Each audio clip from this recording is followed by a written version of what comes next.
So I want to start by sharing a story. Some of you guys may have heard this story before, but it's a story about a man who moves into a new neighborhood, and he moves into a new neighborhood, and there's a dog across the street, and this dog is just howling. You know how dogs do it. It's just moaning all day long, and he thinks it's just a simple occurrence, a type of one-day event or what have you. But he notices 1 day goes by, 2 days go by, 3 days of constant moaning and groaning. And finally, he can't take it anymore. So he decides to walk himself across the street. And he sees a guy sitting on the porch next to the field where the dog is tied up at. And he asks the guy, he says, "Is this your dog?" And the guy says, "Yes." And he says, "Why does he moan all the time? Why is he just moaning, constant moaning all the time?" And the guy says, "Because he's sitting on the nail." And so the individual goes, "Well, why won't he get off the nail?" And the guy says, "Because it's not painful enough for him yet." So my question to you guys today is, how many of you are sitting on a nail, or for some people, a bed of nails that's just not painful enough for you to get off of?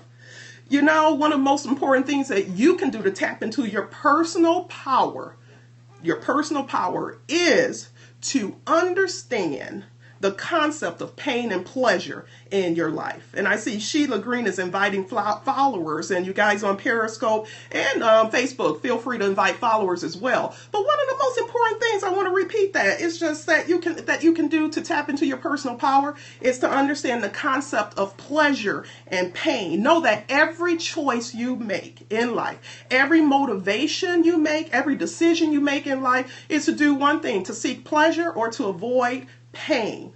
So I remember I taught college. I've shared with some of you guys for over 11 years, and I would teach various psych courses. And I remember when I would teach on the course on conditioning. Those of you who've taken basic psych 101, you know all about classical conditioning and things of that sort. But I would talk about the concept of avoidance, and how a lot of us are motivated by avoidance, avoiding things that we don't want to do. Now, the thing about avoidance is that the more that you avoid something that you don't want to do, the more likely you're going to continue to avoid that thing, because avoidance is a very powerful reinforcer. It pretty much assures that, we don't have to face the thing that we feel is going to cause us pain. So we continue to avoid.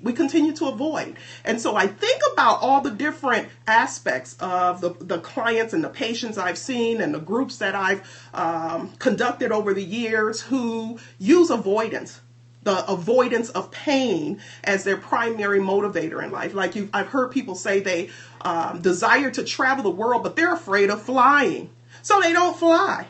So not flying gives them the opportunity to avoid the pain they believe they won't necessarily actually feel, but believe they're going to feel if they do it. And so that's very reinforcing. And I want you guys to think about some of the areas in your life that you may be avoiding just to avoid the pain. So again, remember the pain principle, the pleasure principle. Every single thing we do in life is intended to either avoid pain or to seek pleasure. So ask yourself the question, think about any particular goal you may have in your life at this time. Whatever that goal may be, it could be a personal goal, it can be a career goal. It doesn't have to be anything huge. It can be something as simple as, after you get off this call, you may think about going to the gym or getting on the treadmill.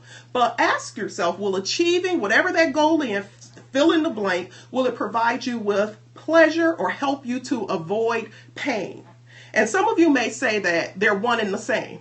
Some people believe that this ideal of pleasure and pain are one and the same, but they're not really. They're mutually exclusive. But a lot of us have been conditioned early on to believe that it's, well, if I'm avoiding pain, that means I'm getting pleasure. And it's not. It's not at all. So when you avoid something that you believe that will cause you pain or emotional distress or dis-ease or anxiety, or something that you feel is unpleasurable, you strengthen the likelihood that you will continue to avoid that action or that behavior, because, like I said, avoidance is a powerful, powerful motivator. And everything you do carries with it the degree of pain and pleasure. And your decision to participate in behaviors, activities, even thought processes is based on your belief of the amount of pain or pleasure you think you'll derive from it. So last week, those of you who joined me last week, I enjoyed last week's calls about success leaves clues. And a lot of people have watched that on my YouTube channel. If you guys haven't joined or subscribed to my YouTube channel, be sure to. I'm happy to announce I have over 1,200, I should say, subscribers so far. So happy to hear that. And I wake up to just many messages from individuals who are looking at some of the videos and gaining a lot of benefit from it. But last week we talked about the success and how success leaves clues. And one of the things that I shared as far as the steps is that successful people don't focus on the process. They focus on the outcome. Now, people whose motivation is to avoid pain are focusing on the process. And that's why success oftentimes eludes them. You want to focus on the outcome, because if you're thinking about focusing on the outcome, you're thinking about the pleasure that that outcome is going to give you. But for far too many of us, we're thinking about the process. And that's the avoidance of pain. And the problem is most people are motivated by the avoidance of pain as opposed to bringing more long-term pleasure into their life. And the reason that is that, the avoidance of pain is usually immediate gratification. If I decide I'm not going to go and get on that treadmill after this call, that's immediate gratification for a lot of us, if it's something that you really don't want to do. So the avoidance of pain is immediate gratification, whereas the attainment of pleasure sometimes can be a little more delayed and a little more long-term. And that's the reason a lot of people tend to live their life and subscribe to a motivation force that is more in tune with the avoidance of pain than the attainment of pleasure. So many people will live this grayscale, unfulfilling life, this life that is so, well beneath what they're capable of because their motivation is to avoid pain. Now, living a life where your primary motivation is to avoid pain, actually, think about it, is paradoxical. Because really, the truth is, truth be told, you're really in pain when you're living a life where the motivation is to avoid pain. You've just convinced yourself that it equates to not so much pain. I'm not even going to say pleasure.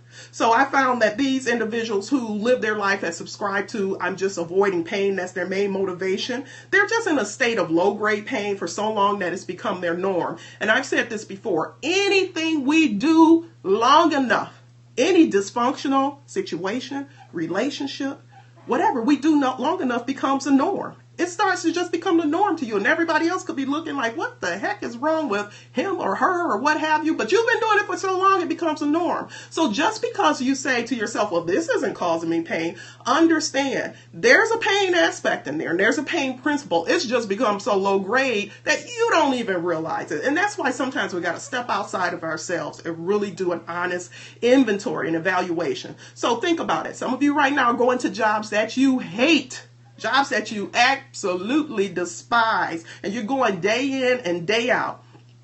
And your reason for doing that, why do you think you do it? Think about it. Your reason for doing that is to avoid the pain.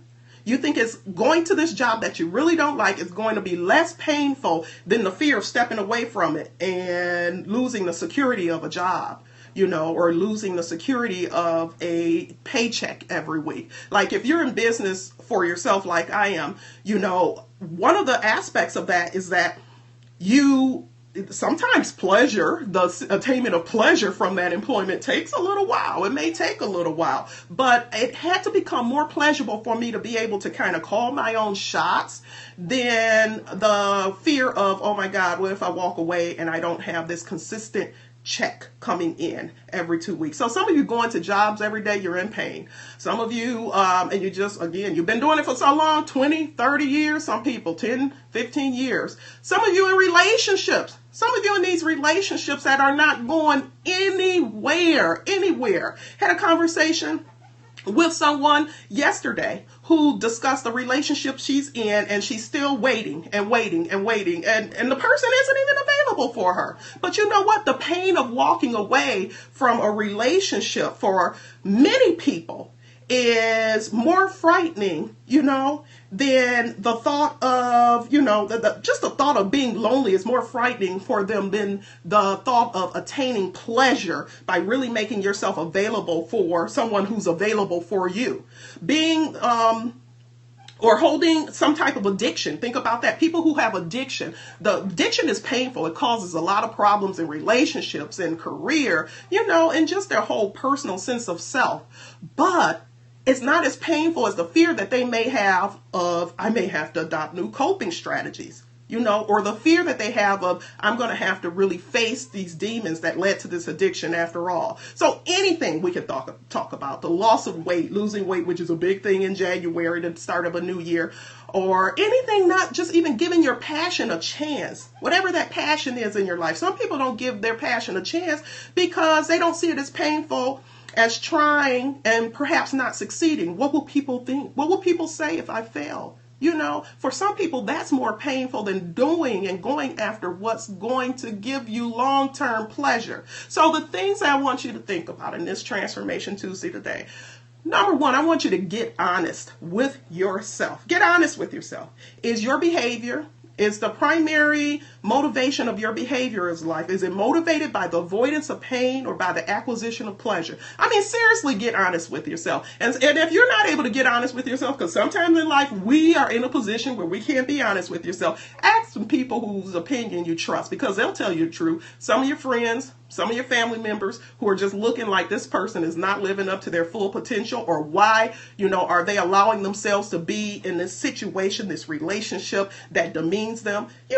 Ask yourself, why are you doing it? Is it to avoid pain, or is it to acquire pleasure? What's your primary motivation in life? Because you'll be surprised to find out that the majority of us have been conditioned in life to avoid pain and not to go after pleasure. I love Jack Canfield.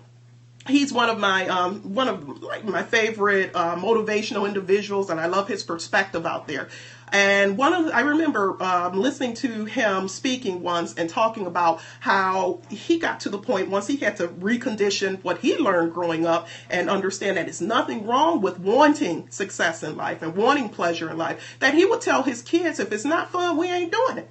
Like that was the perspective. And I love that. I love that. Think about how many of us have been conditioned otherwise to think that life has to be hard, that you have to work hard. Pain, pain, pain, pain, pain. Everything is just attached to pain, and we just start believing it's the norm. So number one, get honest with yourself. Stop lying to yourself. Please stop doing it. Number two, minimize the value you give to the avoidance of pain. We give a lot of value to the avoidance of pain. If I can stay away from that, if I don't have to feel this pain, then I don't have to feel this pain. It's not even that you feel good. It's just, again, that you're avoiding pain. And again, you've attached that to just being the norm.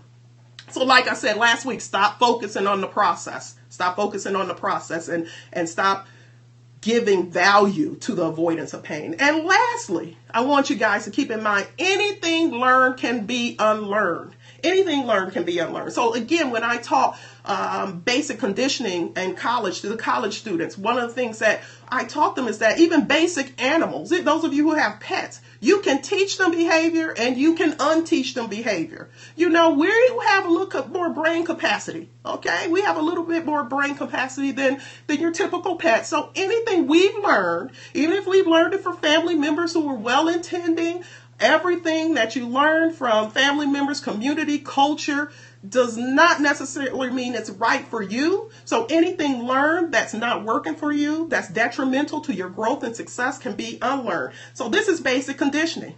This is basic conditioning. You've convinced yourself that the avoidance of pain is the same as pleasure. You've convinced yourself. I'm going to say that again. So many of us have convinced ourselves that the avoidance of pain is the same as pleasure, and it is not. These two are mutually exclusive. So unteach yourself that. And it's time to break that connection. It's time to break that belief system. And if those of you who are in the metropolitan Detroit area, or I also do coaching virtually as well, I'm going to be doing workshops specifically on this, how to unlearn that behavior, and how to start making your motivation more focused toward the attainment of pleasure as opposed to the avoidance of pain. So if you're not following me on social media, be sure to, go like my our In Full Bloom with Dr. Rose Facebook group. You join that, you'll stay on top of all the different workshops and seminars that I'm going to be doing. I have 2 coming up next month, and my first small group Next Level Coaching this Sunday coming up. But I just want to thank you guys for joining me today for Transformation Tuesday, as we talked about the pain, the pleasure principle. Real quickly again, get honest with yourself. And if you can't do it, find somebody who's going to tell you the truth. Minimize the value that you give to avoiding pain, and know that anything learned can be unlearned, guys. Follow these steps, and before you know it, you'll find yourself living your life in full bloom. Have a great